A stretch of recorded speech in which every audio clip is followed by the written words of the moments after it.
সুপ্রিয় ষষ্ঠ শ্রেণীর শিক্ষার্থীরা দেখো 12 নম্বর প্রশ্নে যে জিনিসটা দেওয়া আছে সেটা হচ্ছে কোনো বাস স্ট্যান্ড থেকে 4টি বাস একটি নির্দিষ্ট সময় পর যথাক্রমে 10 কিমি, 20 কিমি, 24 কিমি ও 32 কিমি পথ অতিক্রম করে।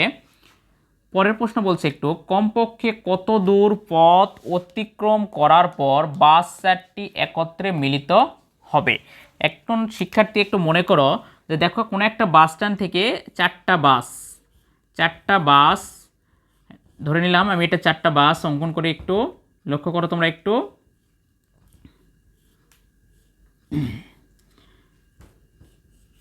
আমি 4টা বাস অঙ্কন করি একটু, আরেকটা বাস। সুপ্রিয় শিক্ষার্থীরা দেখো যে 4টা বাস, এটা হচ্ছে প্রথম বাস যার 10 কিমি, আমি 10 লিখলাম। এরপরে দেখো এটা 20, এটা হচ্ছে 24 আর এটা হচ্ছে 32 কিমি। অর্থাৎ একটা নির্দিষ্ট বাস স্ট্যান্ড থেকে এই 4টা বাস তার দূরত্ব অতিক্রম করে। এখন শিক্ষার্থীরা তাদের গতিবেগ হচ্ছে একটা 10 কিলোমিটার, একটা 20 কিলোমিটার, একটা 24, একটা 32। তাহলে আমার প্রশ্নতে বলছে যে কমপক্ষে কত দূর পথ অতিক্রম করার পর বাস 4টি একত্রে মিলিত হবে। অর্থাৎ একটা নির্দিষ্ট স্টপেজ থেকে বাসটা ছেড়ে গিয়েছে এবং পরবর্তীতে আবার তারা একত্র মিলিত হবে, সেই দূরত্বটা আমাকে নির্ণয় করতে হবে। তাহলে এই দূরত্বটা নির্ণয় করতে হলে একটা ক্লু আমাকে মাথায় রাখতে হবে যে এই প্রশ্নটা আমি লসাগু করব না গসাগু করব।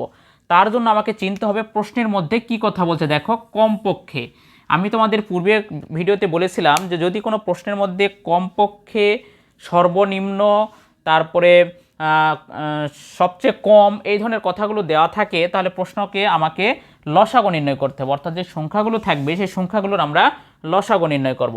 দেখো প্রথমে যে কাজটা করব আমি 12 নং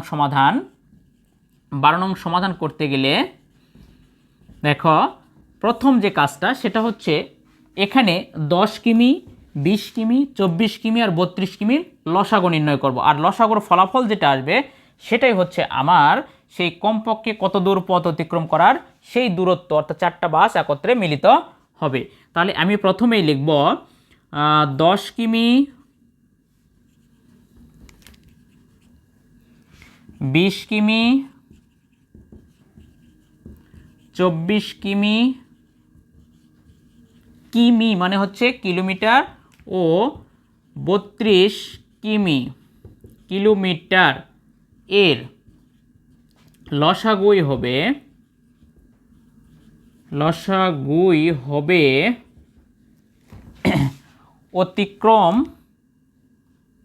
পথ অতিক্রম করার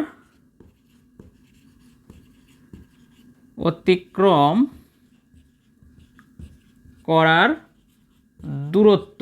অর্থাৎ পূর্বে আমি বলেছিলাম যে এই যে কমপক্ষে কত দূর পথ অতিক্রম করবে, এই যে সংখ্যাগুলো আমি লিখলাম 10, 20, 24, 32, এগুলোর যে লসাগুটা বের হবে সেটাই হচ্ছে তার অতিক্রান্ত দূরত্ব।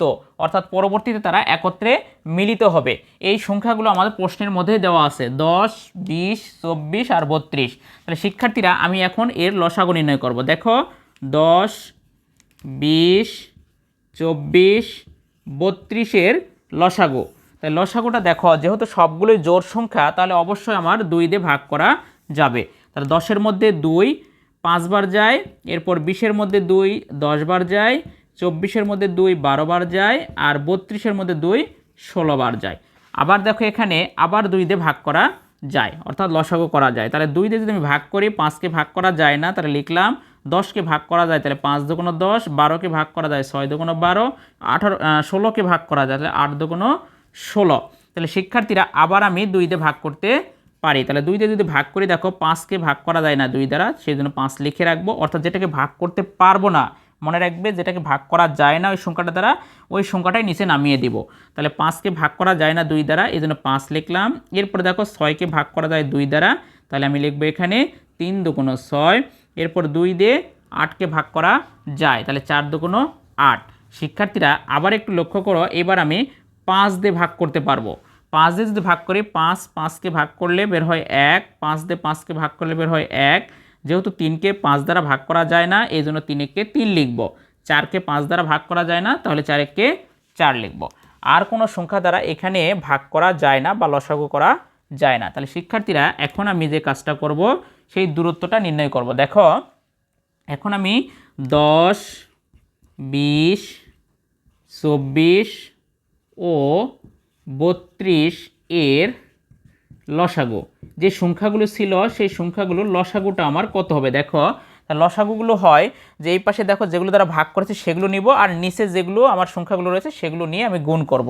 তাহলে এখানে যেহেতু 2 আছে 2 লিখলাম, এরপরে দেখো 2 আছে পরেরটা 2, তারপর আবার একটা 2, এরপরে দেখো 5 আছে 5 লিখলাম, এরপরে এখানে দেখো 1 আছে 1 লেখার প্রয়োজন নেই কারণ 1 লিখলে ওইটাই মান আসবে, 3 আছে 3 লিখলাম, এরপরে দেখো সর্বশেষ 4 আছে 4 লিখলাম।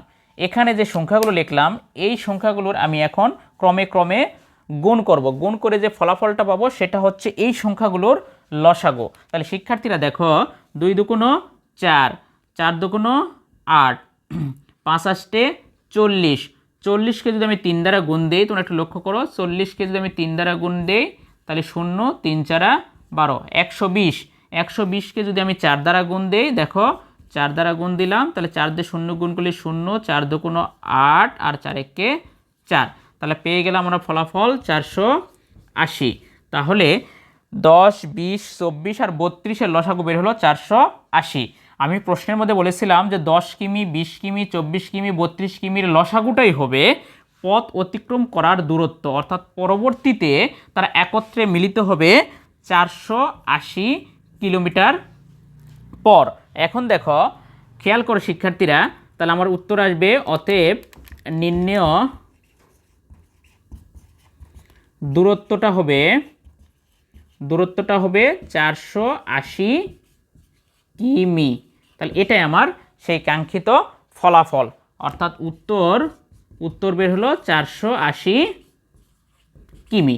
অর্থাৎ এই যে বাসগুলো রয়েছে সবগুলো বাস 480 কিলোমিটার গেলে তারা পরবর্তীতে আবার একত্রে মিলিত হবে।